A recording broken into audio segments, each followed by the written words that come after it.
Welcome, everyone, to another exciting episode of Rupert and Pinchy. Hey, Pinchy. Hey, it's really Today, exciting. yeah, it is exciting. At the end of The world. the show today, we are going to give the winning lottery numbers. How are we So going to make do sure that? you watch all the way to the end, How are we going to right? do that? Well, okay, first of all, if you apply some of the things that we've been talking about in our videos, if someone's trying to understand something, it's good to ask a few more questions, right?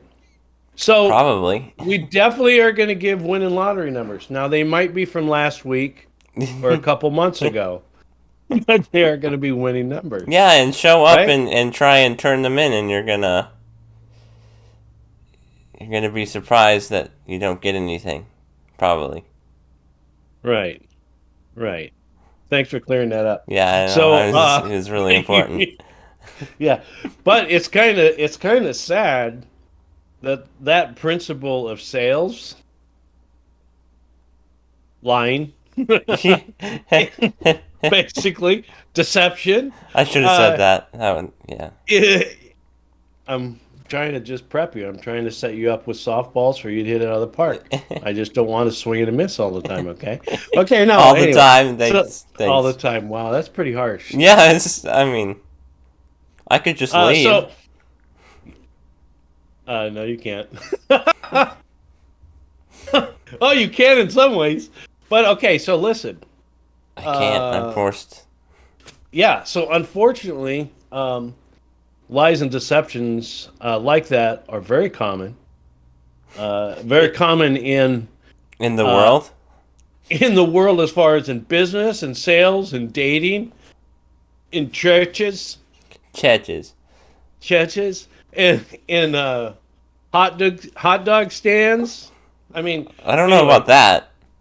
Well, there's a scripture in the wisdom books in the Old Testament that says that just like a spike stuck in between two stones, driven in between two Yeah. stones, so is sin close to buying and selling.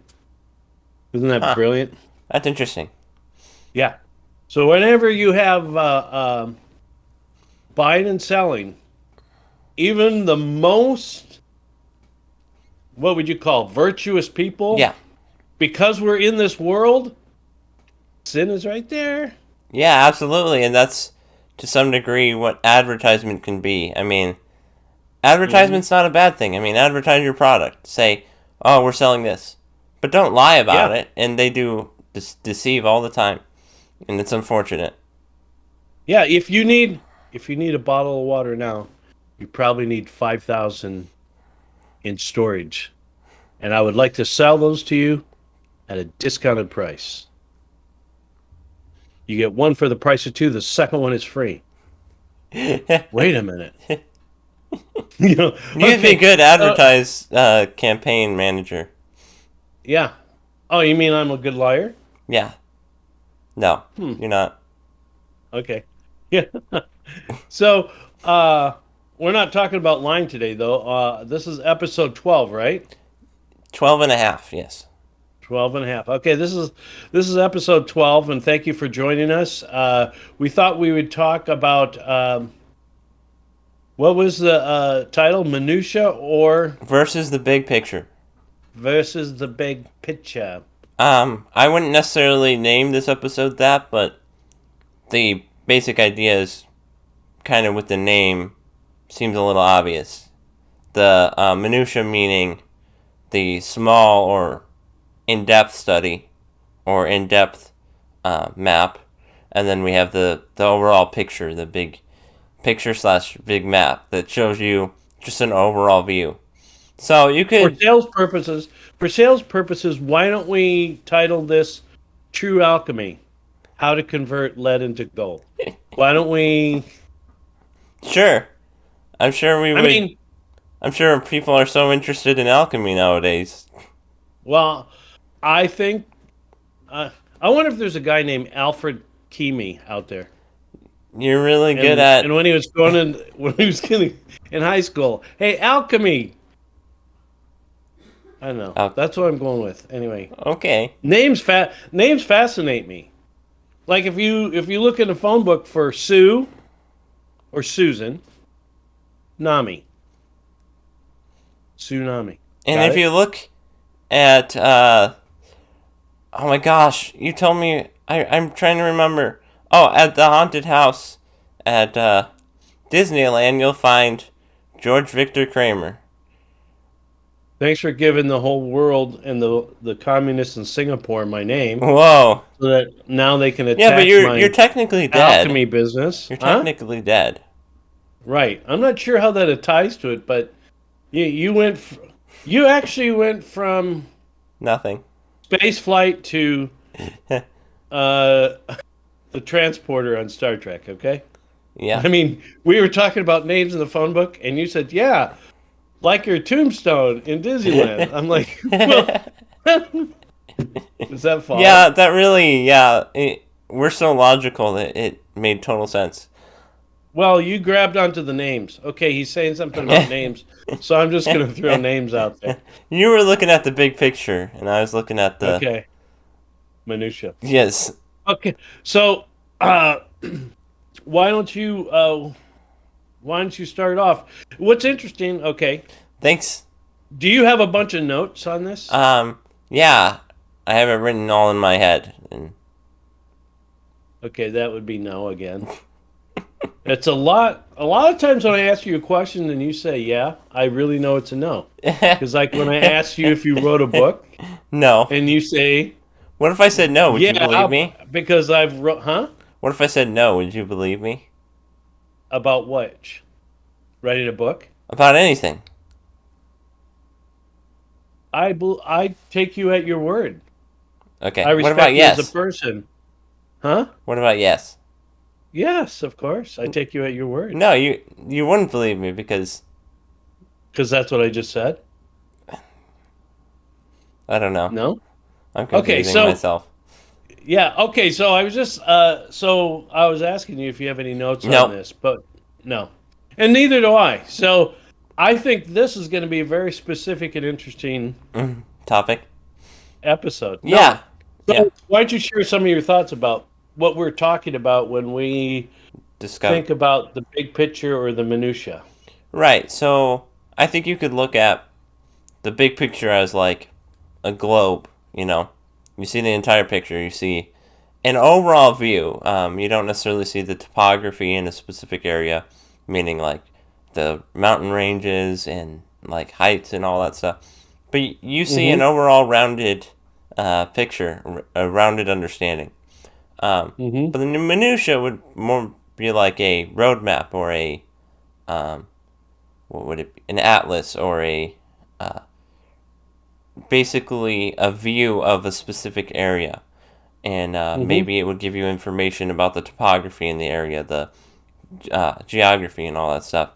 And both of these are really just pictures, and you would have to actually be on in the real world and on the real globe to actually experience any of this stuff.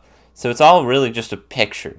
And so which picture are we looking at most of the time? So that's kind of what was brought up when we brought this up is you typically try to look at the big picture, the overall view. And many times I get stuck in looking at the smaller, more intricate view because um, to some degree, it can seem boring to always look at the big picture, and I think there's a certain virtue in looking at the big picture, absolutely, and I think it's typically better to look at the big picture, to get the overall view of what you believe instead of just like the Greek word means this, and you know where you basically look at all the details to make your mind up. Sometimes you got to make your mind up with the overall picture, not in-depth study. But so basically, the hope would be that you look at both to some degree. That you're able to relax, be like, you know, God, you have things under control. I believe you, and I'll follow you, even if I don't understand all the details and stuff like that. You know. Well, another way to look about it at the bigger picture is also people will say you need to take a 60,000 foot view, right? Right. Now, you're right. I do try to I do try to bring sometimes when you and I are discussing things, Well, I that's a try to really bring good you to thing the for you to do, especially. yeah. Yeah. I try to bring you to the big picture. When I think the minutia is causing you an issue, but Yeah. It minutia can. doesn't always, but it doesn't always cause an issue. Right. In fact, if I'm if I'm let me give you a story about minutia in the big picture. Okay? Good. I don't know if this is going to fit, but it's funny. Ah, it's fine. So, okay, so a veterinarian came to the farm one morning in Wisconsin, and our farm. It's an actual true story. Our farm. Who's our farm? Our our farm, my dad's farm, Okay.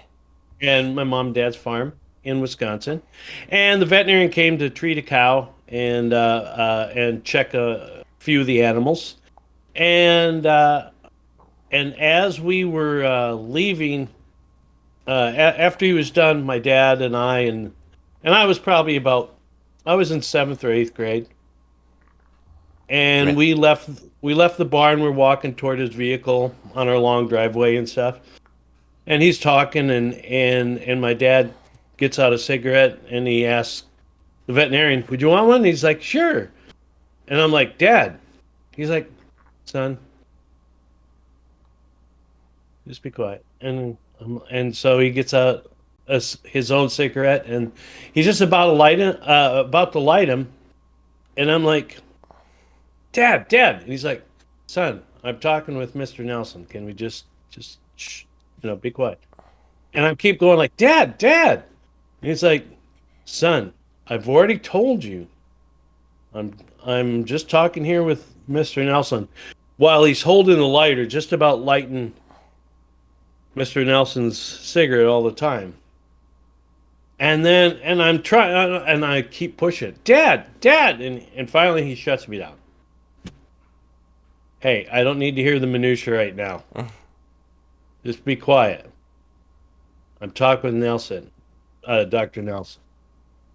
So he lights Dr. Nelson's cigarette and he lights his own, and about 10 seconds later, the cigarettes both blow up.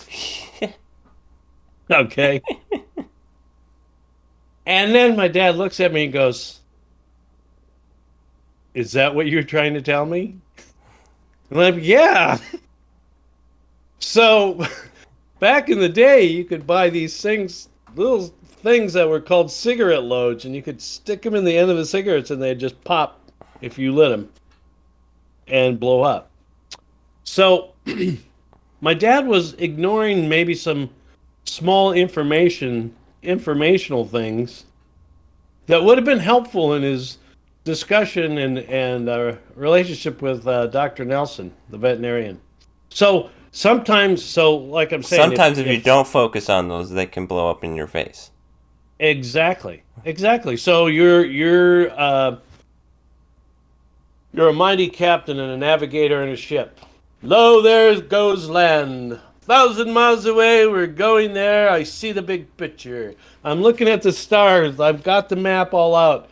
And then this little lieutenant or a guy that runs the oars or beats a drum, boom, boom. Anyway, Pizza drum. comes and is like, "Hey, Captain, Captain, silence.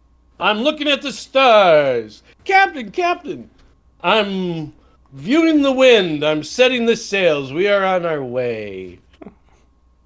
And the sailor or the oarsman or the guy who Drummer. runs the drummer who sets the pace of the oarsman is trying to tell him that the ship's on fire, You're right? right. Maybe you should deal with the ship being on fire. Right.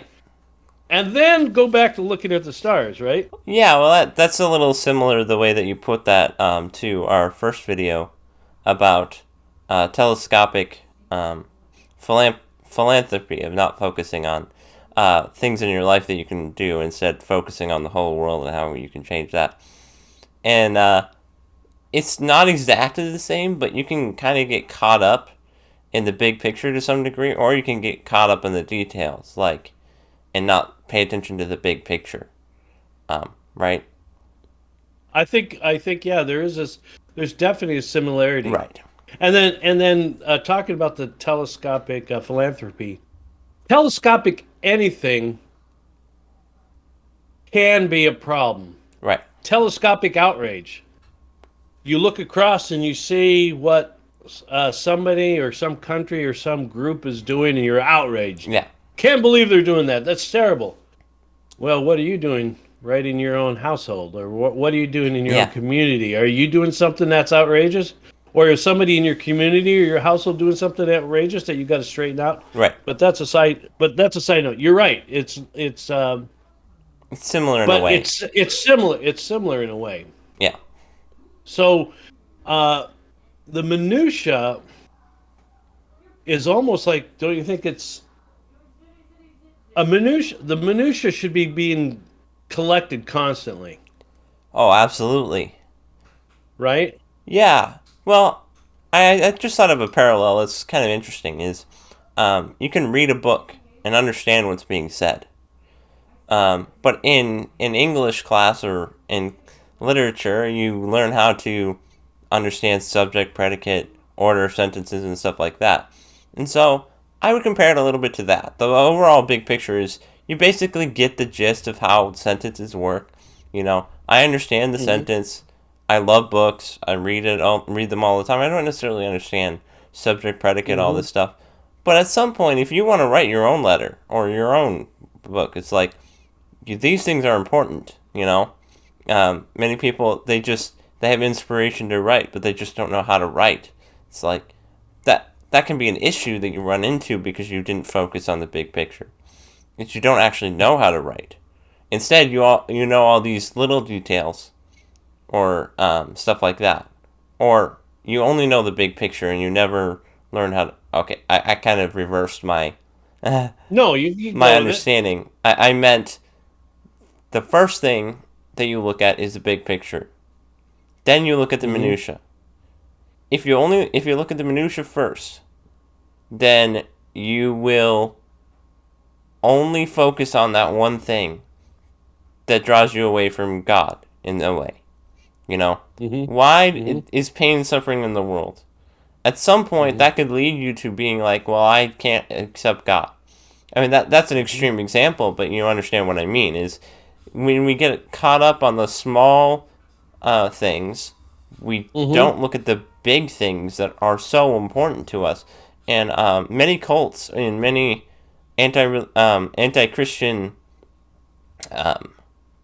or false Christian doctrines, they focus on this one thing.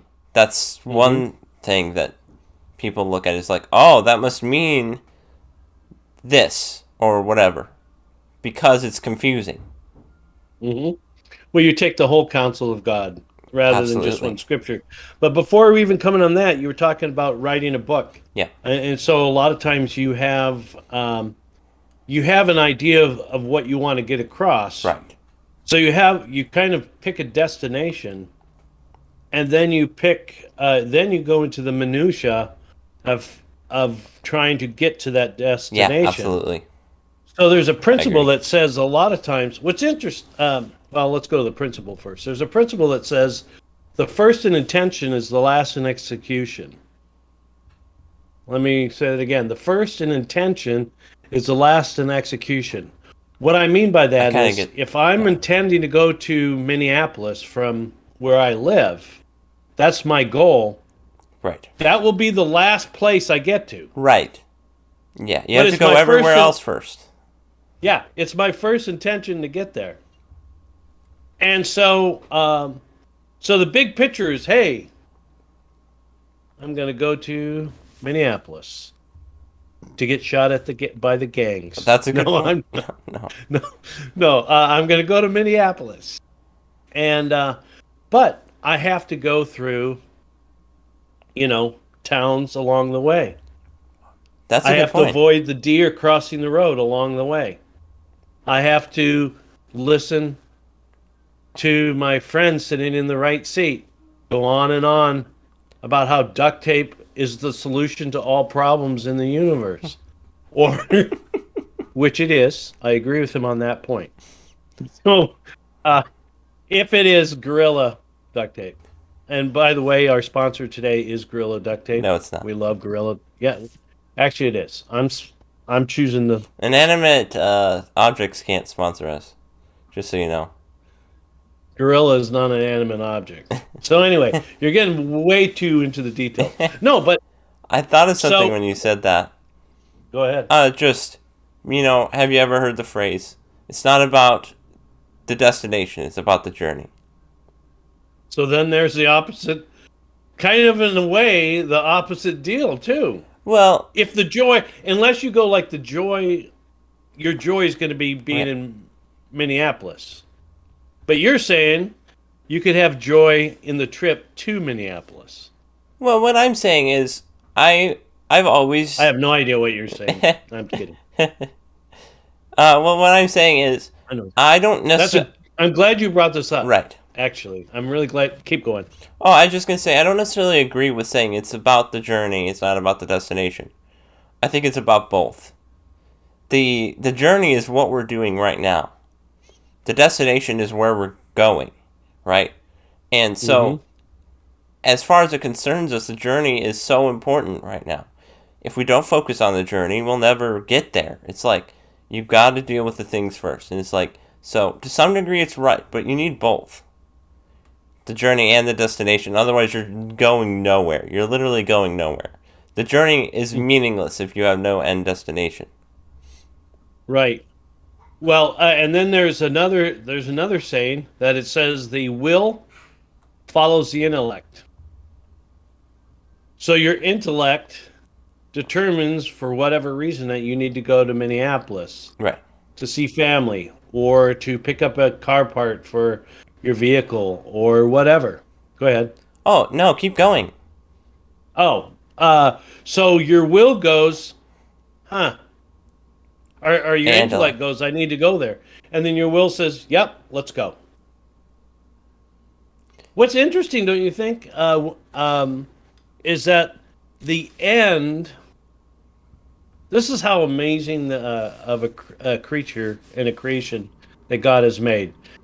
The rocks, the trees, the sheep, but especially us. How we can conceive the end and Right. then make a process to get there. Absolutely. We haven't even seen the end. We're not there. But yet, we're doing something to get us to that end. It seems backwards, doesn't it? Right. There are those people who want to go, I just want to be free and easy and take it where it goes, it'll yeah. lead me. It's like, Ride the well, waves. ride the wave. That will work for a day or two. Right. And you can kind of have that feeling or that freedom day to day. Right. But if you do not have a goal, like you were Absolutely. saying at the beginning, Pinchy, you're definitely not going to end up anywhere in particular. Right. You know? You'll just And go wherever if- the wind takes you, and you won't Yeah, and ever if be you're- able to get back to land. Yeah, if you're a flock of geese and you're like sitting out in Nebraska and you're like, let's just fly the air and go where we wish. Instead of like lead goose going like, hey, it's winter. Why don't we go south? Right. Right? Well, it's kind of like without What? preparation. When you can go nowhere without preparation. Right. But we do believe in a detail, though, don't we? Right. Absolutely. So, as a person with a little bit of construction background, Me. I worked with your Yeah, dad you. on a job for a house remodel, and we were doing a lot of different things. We were uh, reflooring the house with tile. We were painting walls, and we were replacing moldings and trim and all those things. Yeah. And I don't have nearly as much knowledge as your dad, who's a craftsman, or my brother Dave, same way. So I'm kind of like I'm their helper, but I'm in charge. Anyway, I'm kind of their helper, and so Supervisor. I could get a little impatient when he would want to do something that's to me seems so unnecessary. Right. That's way too much detail. We don't need to even worry about that. And but your dad and my brother, and because of their knowledge, they tend to be very detailed, and all those details build Oh to yeah, right. to a final product. And so I would just have to acquiesce and go like, okay, I'm going to trust that this detail is necessary.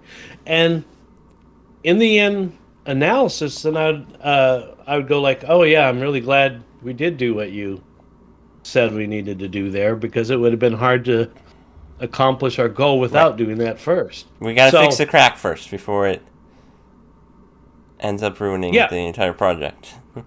right, right. So I'm thinking, and when you bring up books and you bring up detail, um, now if the goal is just to cross the street, Right. okay. So some of the details we probably need are okay. What's red light, green light? Mm-hmm. What is the hand signal? What is the numbers going 14, 13, Are there 12, cars? 11, 10? Yeah, are there cars? Um, and Are there potholes? yeah, we probably do not need to know what the chemical makeup of asphalt is. Right. Right. Okay? We probably do not need to know if there is a geomagnetic storm occurring because of What? a sunspot Yeah. or sun flare. We probably don't need to know those details. If you want to know them, Yeah. that's cool. But if you need to know them all before you cross the street, You'll never cross the you'll street. never cross the street. Right, because you have to learn everything in your mind. It's like, I need to know this before I move on. And then at some point, you're like, it's too late, and you're like, I focused too much on all the details, and I just Hmm. never got the invention made. I never finished the project because you only focused on the details. And that's the thing. If you don't focus on the details, the project's going to break at the end. But if you only focus on the details, you're never going to get there. Yeah, and experience obviously is a good teacher of Absolutely. to start to learn what is necessary, uh, and what is not necessary or what is not beneficial. Right. And so experience helps a lot on that. But uh, not to minimize it, uh, Pinchy, is that even though sometimes I bring you up to the 50,000 foot level, I definitely believe, and I focus on a lot of smaller Yeah, details. yeah. Though those details, it's interesting. Uh, Sometimes the big picture comes first. Sometimes the details come Yeah. first. Most often, wouldn't you think that the big picture comes first? Yes. Overall, I mean, like, if you look at the doctrines of, like, what does Jesus' sacrifice mean? It's like, first we look at the sacrifice and what the result of it is, salvation. And then we look at, well, what does it mean for us? And how should I live? And Hmm. what constitutes salvation? And, you end up getting questions, but you don't ever get those questions if you don't read it first. It's like, or Right. understand the first principle. Mm-hmm. God is the only God. Okay. Mm-hmm. What does it mean when it says that we are gods? Does it Mm-hmm. literally mean that we are gods? I mean, you, Right. you ask the question after you've already instituted the principle of Mm-hmm. God is the only God. So that's why you get a question of why does it say ye are gods? Is it saying that we are gods, or what does it mean? Mm-hmm. And so you wouldn't get that question unless you had the original principle behind it. And so Mm-hmm. many times we run into that. It's like at some point it's interesting and necessary to look at in order to be like, oh, that makes sense, and like I but to doubt the principle entirely is a little bit of a mistake that we can run into when we only focus on the minutia, because it becomes more important to on that one detail that we doubt the entire principle. Instead, why don't we accept the principle and then look at the details, right? Right. Almost invariably, it always starts with the bigger picture, Oh, yeah. and then it starts to drill down to more specifics. Mm-hmm. And because we're faulty human beings, sometimes when we think we've got the specifics, all of a sudden, because we're so focused down looking at the ground, because we think we got these specifics, we forget looking at the big picture again. Absolutely. And if we looked at the big picture, we'd go like, "Oh, I'm way off target here Mm-hmm. on focusing on these specifics. Let me get back and reorient myself." But I'm thinking, in the scriptures, I'd like to bring out two points. Details are important, and you use the tools that you have. Yeah. Okay, Right. so I can think of three people from the Far East who were really into details. They were uh, they were studying the stars and the movements of the planets. They were studying not just the stars and the movements of the planets. They probably were very aware of different teachings Right. or different philosophies of the world and the area. But they were looking at all of these things, and we also know that more than likely, the Spirit of the Lord was enlightening their mind, Right. whether or not they were aware of it or not. But they were looking at all these details, and it led them to Bethlehem. Yeah. Isn't that That amazing is amazing. when you think about it? Yep. So then, that's one view. That's an unusual view. That is really kind of more of the exception than the rule. Right. But it is pretty neat. But when Jesus would when he presented himself, he would say, "I'm the way, the truth, and the life." Right. He would give the end point, Right. and depending upon the person and their what would you say, the level of goodwill in their heart or the level of hypocrisy or lack of hypocrisy, if they ask for details, he'd usually rebuke them. Well, do you think to some degree he a lot of the things that he said were like, you should have known this stuff by reading the scriptures? Yeah, that's partly. Yeah. Right, that And, basically he fulfills those scriptures. yeah. Yeah, but that's why I say the degree of the hypocrisy or condition of their Right. heart. Right. You could have the disciples say, um, or we hear of a voice in Scripture say that when Jesus is talking about that the Son of Man is going to suffer, Right. uh, and somebody speaks up and says, "Master, we heard that the Son of Man shall always be," and you say he's leaving, and he very gently uh, explains to that person what he means. Right. Now, had a Pharisee asked him that, It might have not been the same. it might not have been as a kind of response because he'll answer according to really the honesty level, the sincerity level, the openness level, the humility level of the person asking it. Right. But and in general, Jesus doesn't come with a list, a table of contents Right. of who he is, what his doctrines are. Right. He doesn't explain He everything. oh, no, he says he doesn't come and go like, okay, why don't you look at these? And if you agree with them and you see the wisdom in them, then you're in my group. Or if you're willing to accept these things, then you can respect my authority. Right. No. Then you'll be able to respect my authority. No, he demands them accept his authority The principle first. immediately. Yeah, and destination first. And so now, if we have a what would we say, a duplicitous heart, which to some degree every human has that. Um, but if we will accept the end premise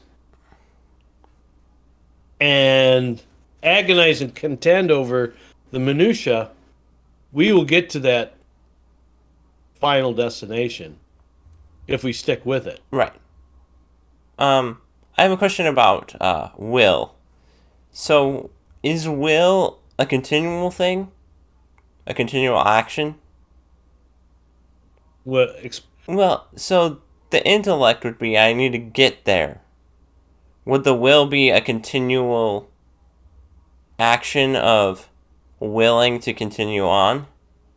Yeah, well, you could answer that probably processing it. Just that, okay, I want to run this marathon. I will to run this marathon. And my intellect says I can run this marathon because I prepared for it. Okay, so mile 5 comes along and you go like, your body is saying, hey, this marathon is a bad idea. Right. So your will is like, no, I want to do this. Right? Right.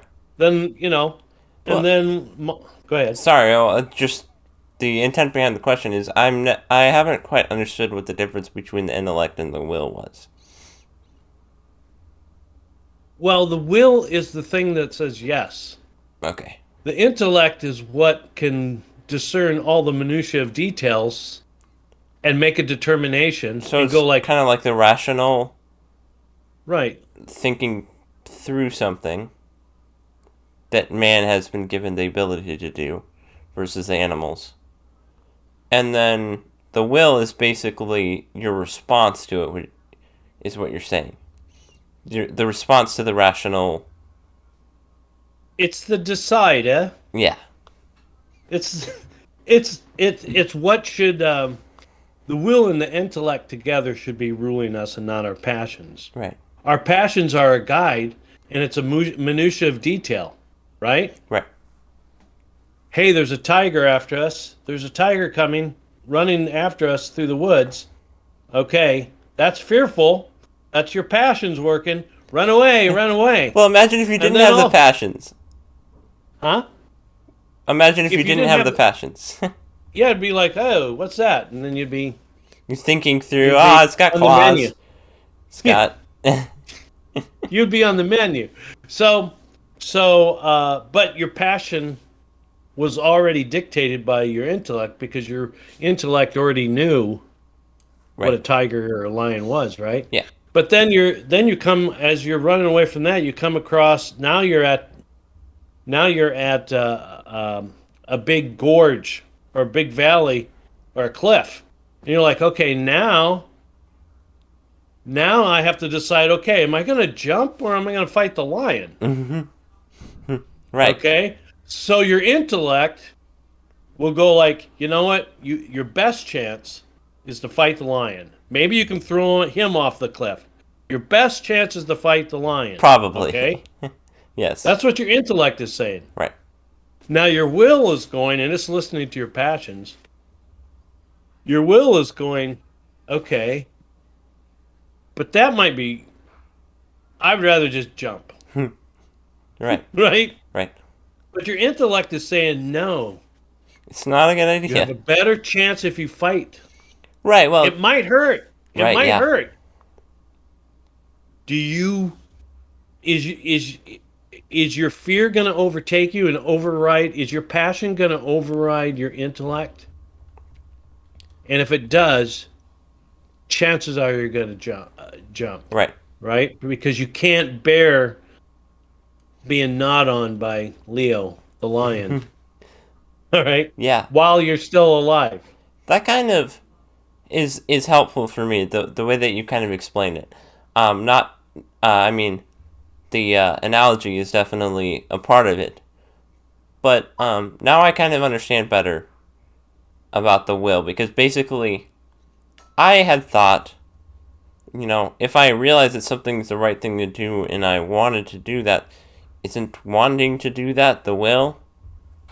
But then I was thinking maybe it was like a continual action that you had to will. The intellect is a decision, not decision, is a rationalization of the end goal. And then the will is how do I get there continually, and how do I will myself to get there? And then the passion sometimes can help you get there with and help you, but you don't want it to be the complete opposite. Your passions Mhm. informing your will, informing your intellect. That's not a great idea. Right. The so the minutia is like I say, it's kind of a mystery. We do have to have the end goal in mind, Right. which means we start at the end and then go to the beginning, which that is, in fact, that kind of is a perfect reflection of having the likeness made it to be made in the image of God. Right. Um, in a sense, he can see the beginning and the end, and in the middle, and before there was a beginning and the end, Right.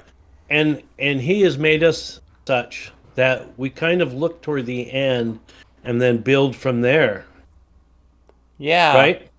Yeah. To some degree, I understand that. What what I'm thinking when you say that is basically we can get a concept of the future or the past, and when we're informed by books and stuff like that, and then prophecies for the future, um, but we don't exactly know what's going to happen, like God does. But that's an interesting thing that God has given us, is the ability to kind of conceive of what the end is from the beginning, but not fully. There's a limit to our understanding, but it's interesting because God has given us the ability to understand things that animals don't really get a concept of. I mean, they can communicate. There are intelligent animals, but it's not the same as human Right. thought of being able to rationalize an end from a beginning and be able to be like, well, this is how we would get there in this situation, and be able to understand that cause and effect. You know, Right. I dropped Well, this and it breaks. Mr. and Mrs. Cheetah don't sit down and go, "Well, honey, I was just looking at the antelope population, and I was just thinking that we need to plan out our meals um, through this year. Make sure that we're not, attacking too many of the younger antelopes because we need them to, produce and reproduce again and have more, so we maintain our food." No, they're not operating on that. They're like, "Hey, I'm hungry. Today's Monday. There's an antelope. Get it." They don't plan for the future. They don't plan for the future. But God has They not left them without. Right. His world works in such a way Right. that it's the perpetual, if people don't believe in perpetual motion machines, I'm thinking that the creator of all the universe may have made one in a sense. Yeah, Um, and thinking about that, that's another contrast between humans and animals. Is it seems like the animals focus on the minutia, just the day to day. what's Wait, in their immediate, yeah, what's in circumstances. their, yep, And the reason why it seems like man might have been given the need to plan is you know, I'm not sure. I think it might be pointing to the supernatural reality of needing to be prepared for an end goal, or to always be looking at what happens in the end, you know? What happens when I die? Does that make sense? Hmm. Kind Right. of like, how do I plan for the future? And it kind of makes us realize if I don't plan for the future, I'm not going to make it. So it's like, well, wouldn't that also relate to God?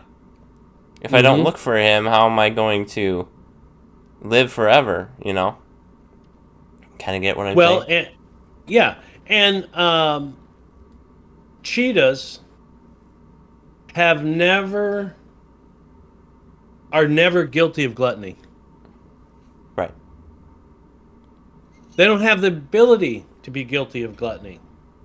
Well, because they can't really take moral responsibility. Well, they they don't even have the ability to be guilty of it. So what the reason why I say that is that when you think of us having an end goal in mind, Mm-hmm. okay? Right. And then we're leaving point A to get to point Z, which is the end goal. All these points in between A and Z, we're going to have to make decisions, Right. okay? But oftentimes, you could probably trace it back and say all to in every decision, there's always a moral question. Right.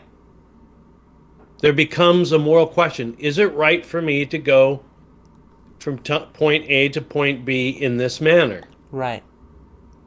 Okay? A a cheetah does not think about or is held to any responsibility between point A and point B. Right.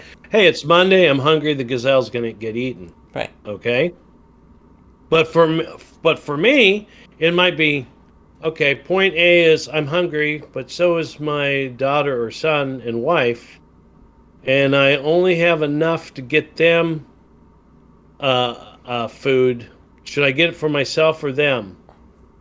It's a balance of sacrifice. The balance of sacrifice. At times, you might say, well, I need to give the food to myself because I'm the one carrying them. Even the, and so then that's another dilemma. It's like, yeah, but I feel so guilty that I'm not giving them food. Yeah, but you're getting them to point B so that you can go to point C. You know that if you deny them food here and you maintain your strength because you're carrying them on your back, that it will work out. But if you give in and go like, if you're weak and you're like, I don't want them to think ill of me. I don't want people to think I didn't care for my family. I'm going to give them food. And they eat that day. And then because you didn't eat, everyone perishes Right. because you're not able to carry them through across the river, for example, to get to the Right. next point. I'm So, really glad you went down this road because you're finishing a thought okay, that I had. okay, Keep going. go ahead. Keep going. You're I finishing was it just for saying me. that we that you're a slave driver, kind of. So, so on our road to the end, we are faced with moral dilemmas constantly. Right. A choice of right and wrong. And then, of course, you could go into the fact talking about the more often that you choose to do the right thing, you're building a habit, and a habit has the potential to build a virtue. Yep. Now, the virtuous man or the virtuous woman at point H on this process doesn't mean because you're virtuous you're not going to be challenged again, or it's going to be tempting to go like, well, no, but that virtue is going to help you.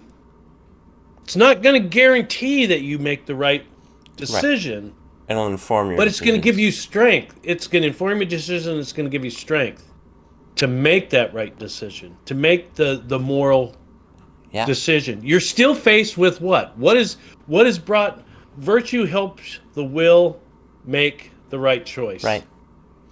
You know, Right. where vice weakens the will to make the wrong choice. Yeah. And when I But it's said still not a guarantee. right. there's still a decision to be made. Okay, go ahead. Oh, I was just gonna say, when I said you're finishing a thought that I had is like it wasn't fully fleshed out, and you made it complete. You know, I it naturally went to that direction, and I was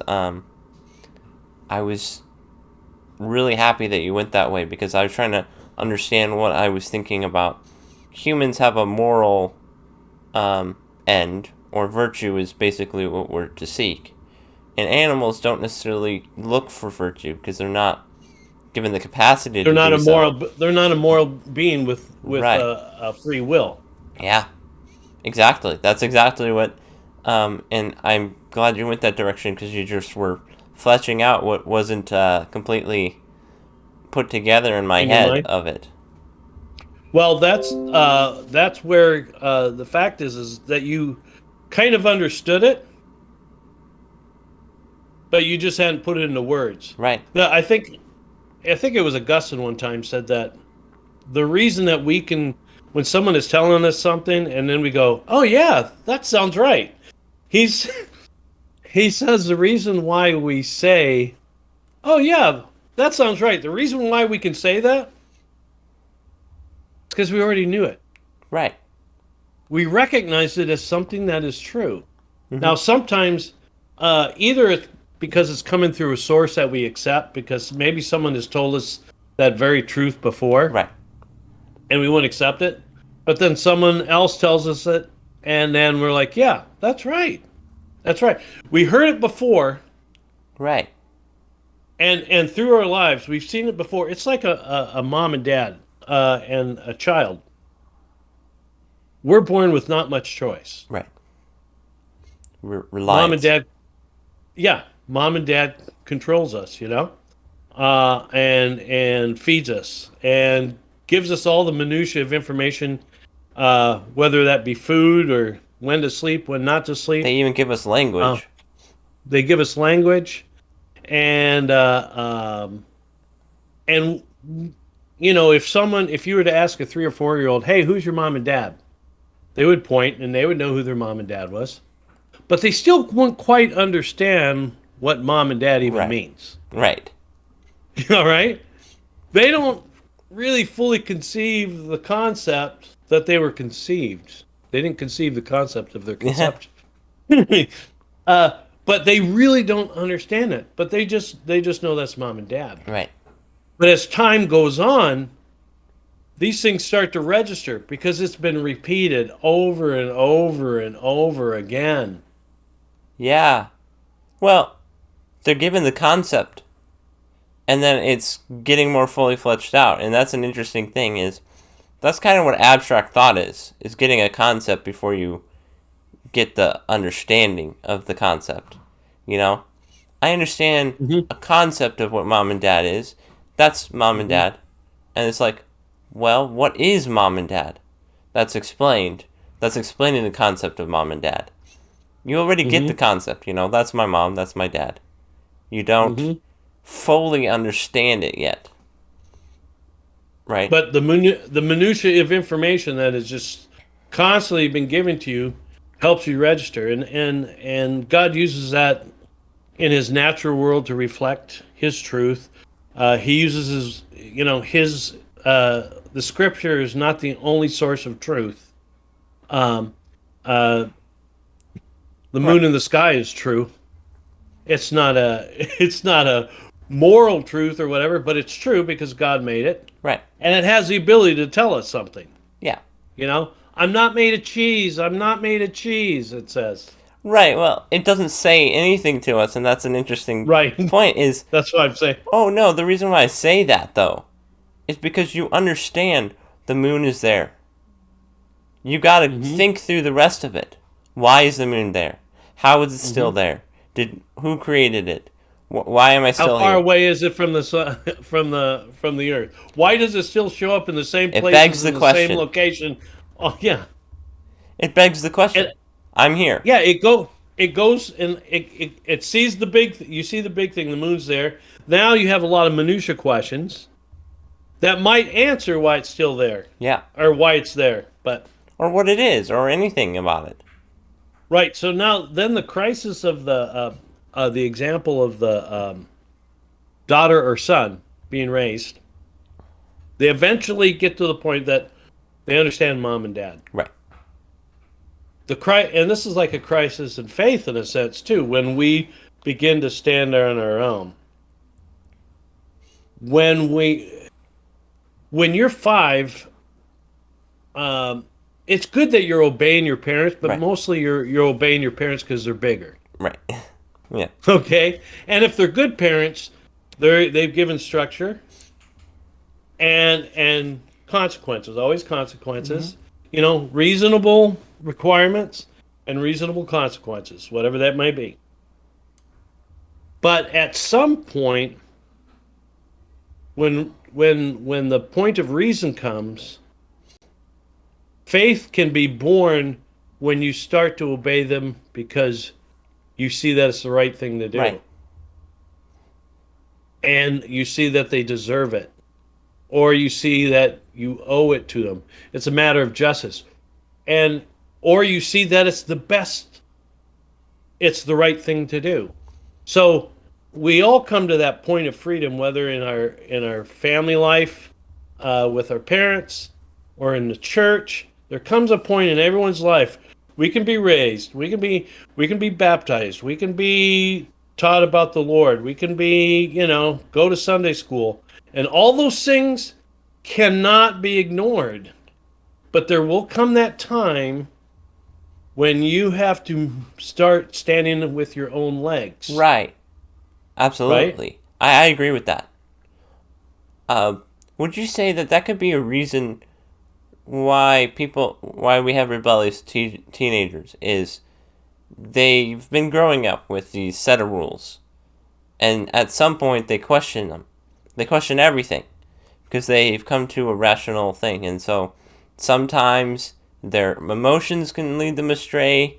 They're misinformed at that point, and so at that point they kind of, to some degree, misunderstand or are led astray, right? Once they reach that rational state, and I don't know where I'm going with this. What's kind of interesting is with rules and discipline, without rules and discipline, there still will come that crisis point. Right. Okay. And or that we call it rebellion, but I don't want to talk that crisis point or that pivoting point. To call it rebellion would it can lead to what is truly rebellion. Right, that's what I mean. I mean, you've But given it's a both questioning. opportunities. It's a questioning. You start to realize it's not enough that my mom and dad say it. Well, when I'm saying rebellion is I'm saying there's two options. I accept the rules and continue to live by them, or I rebel against them. In both instances, you still have the question: is why is the rule there? In both Right. instances, but in one you just throw it away because you have the question. In the other instance, you start to actually look into and try to understand it, and that's kind of the liberal versus conservative thing. Is you see a fence and you want to tear it down as a liberal, and as a conservative, you're like, well, why is the fence there? We can't. Yeah, let's why, ask a couple of questions first. Right. Well, the liberal kind of asks the question, but they give themselves the answer. They don't rely on somebody else. And so they're like, well, there's no explanation, so let's tear it down. That's the... Or they like the answer better than Right. the other option. Right. Right? It's like, hey, there's a room there through that door that's filled with fire. I think it's going to be good. And so they're like, all right, we're going to go in. And they go in and it's pretty hot. They get burnt. Because they like the idea. It's like, well, we don't like burning. Yeah, but that's burning in there. Yeah, but we don't like that. So Right. I'm choosing that it's going to be okay. It's like, no, it's not going to be okay. Right. Is that kind of what you're saying? Kind of. I'm just saying that It's not a very good example, but I don't know if it is. It's We're at it's, an they hour, were just so you making know. the definition. It's like, hey, you know what'd be really good is if everybody is honest. Therefore, everybody's honest, right? You know that sometimes a liberal might look at something that, well, it's not good that people starve. Right. You're right. Therefore, people don't starve or shouldn't starve. It's like, okay, first of all, those two conclusions that you made is, yeah, they shouldn't starve, but they do. There are people that do starve, and sometimes it's because what they choose to do, regardless of how you may want to provide food for Well, them. what you're saying is we should solve the problem. We see a problem and we want to solve it. And you might not be able to solve the problem. Right, because there's free will involved. Right. Right? Right. I mean, if we were all robots, we could make it that work. Sure, that'd work just fine. Right. But some people have different wants. You know? They'd rather have drugs. Or They made the what's decision. strange is you got people, okay, first take the range of people, oh, that person really needs food. And talk about getting in the minutia of details, okay? That looks like that person needs food. What if they're a monk? What Right. if they fast for a purpose? There are reasons. Well, yeah. Or what if they've decided that they don't want to go to another person decides they don't want to go to work. So they have a lot of limited sources of food. They've made a choice. They don't want to work. Okay. Or what about the third possibility? They don't like your cooking. So, right? They don't like So they choose to go eating without. porridge. They choose to go without food, right? Yeah. Or there's somebody that controls the food and they refuse to give it to them. So now we've got an outside actor making a choice against a person that they want to have food, but now they're being denied by a person with an evil will. So there's a lot of reasons why someone might be without food.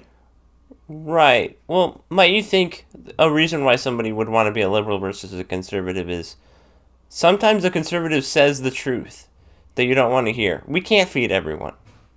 And they're Right. like, well, we gotta feed everyone. It's the right thing to do. But the conservative's like, it's impossible for us to feed everyone. But the liberal wants to force something into reality that's just not possible. People make decisions, make good decisions, bad decisions. I think it's noble to want to stop hunger around the world, but you gotta have realistic expectations. And I think a lot of the time you're like, oh, I don't want people to die, so how do we stop that? Or I don't want people's lives to be infringed by others, and so we just it. There are many things that we just run into problems because we want something to be better than it is when it can't be, or Well, that they don't actually focus on what could actually bring us closer to that goal. the I think it would be true to say, and that's maybe going off into another subject about liberal and conservative. We are what people would call conservative. Right. Okay, but and we're not. I don't want to make a blank accusation against liberals Right. per se. It can Um, be, I should say. you know, unless we would to have unless this episode was to talk about that, then it'd be more fair to say this is what we're Right. thinking is bad Okay. position and good position. Thank you. But that being said, the reality is that the Earth does have enough potential to feed everybody. Right.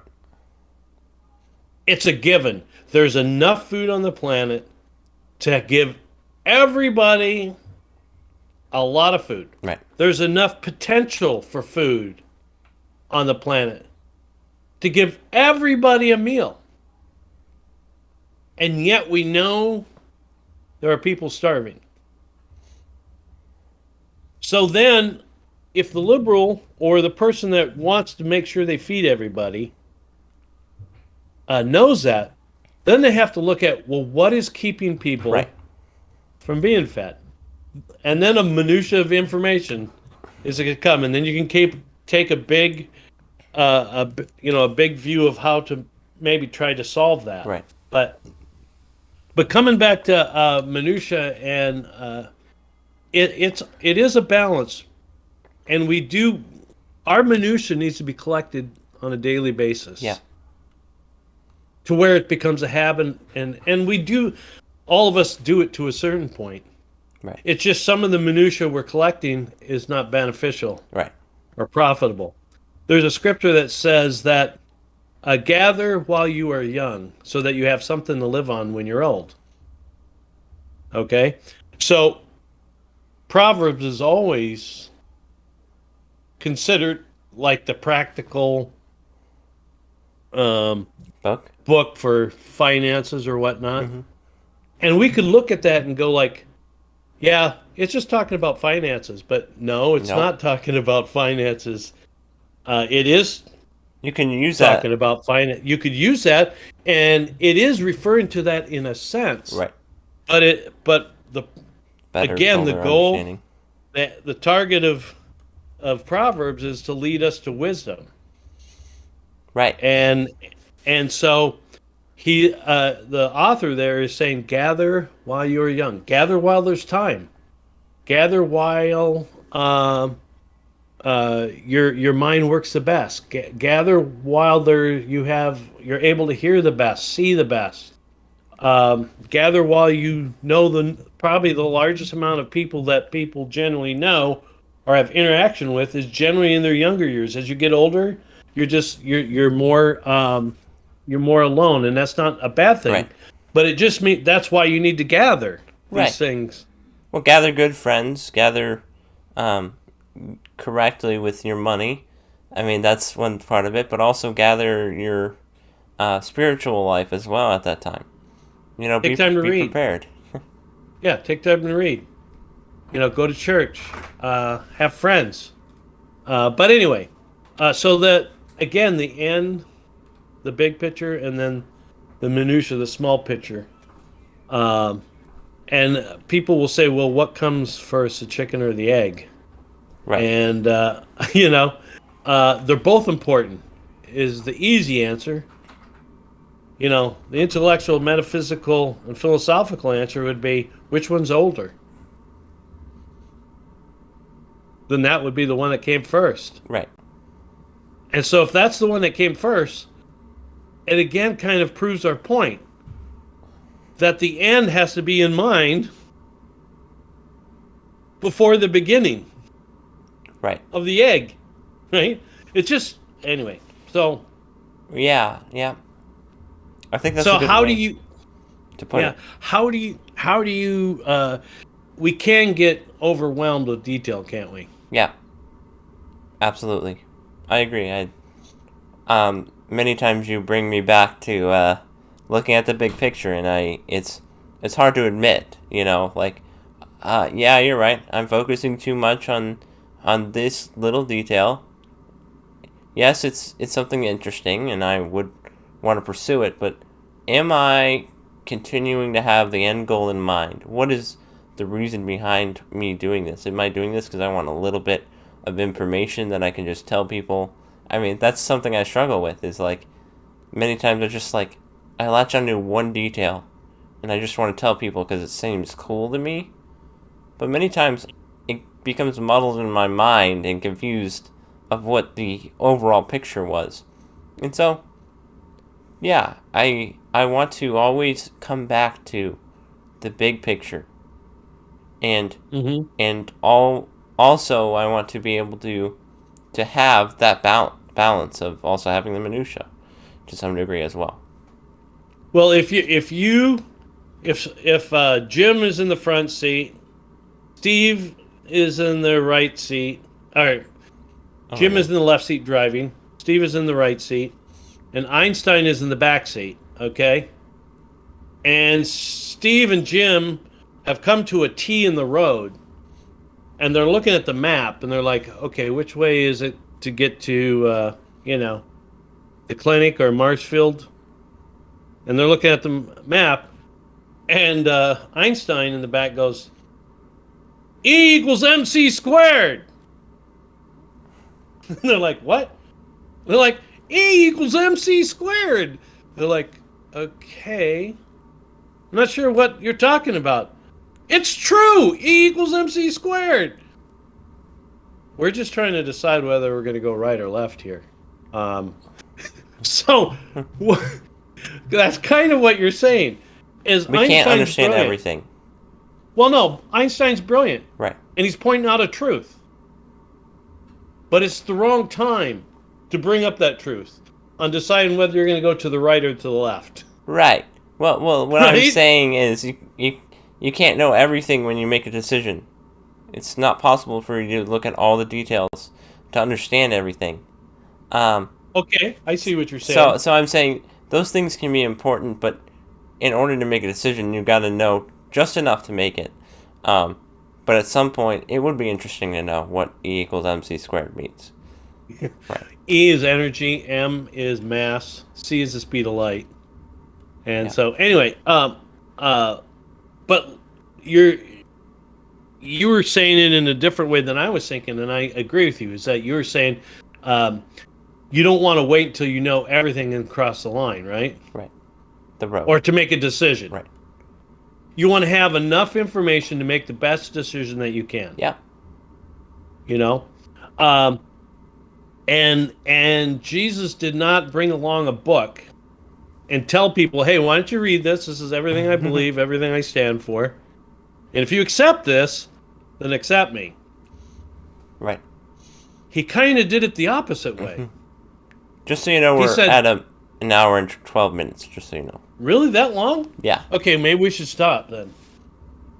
Let's just stop there. Jesus didn't say, here's a book. Why don't you know everything about me and then accept me? No, he gave 2 words. Follow me. And it'll all work out. Yep. Yeah, but who made Saturn? Follow me. Yeah, but why did Moses do? Follow me. Let me bury my father. Yeah. Follow me, you know. So. Yeah.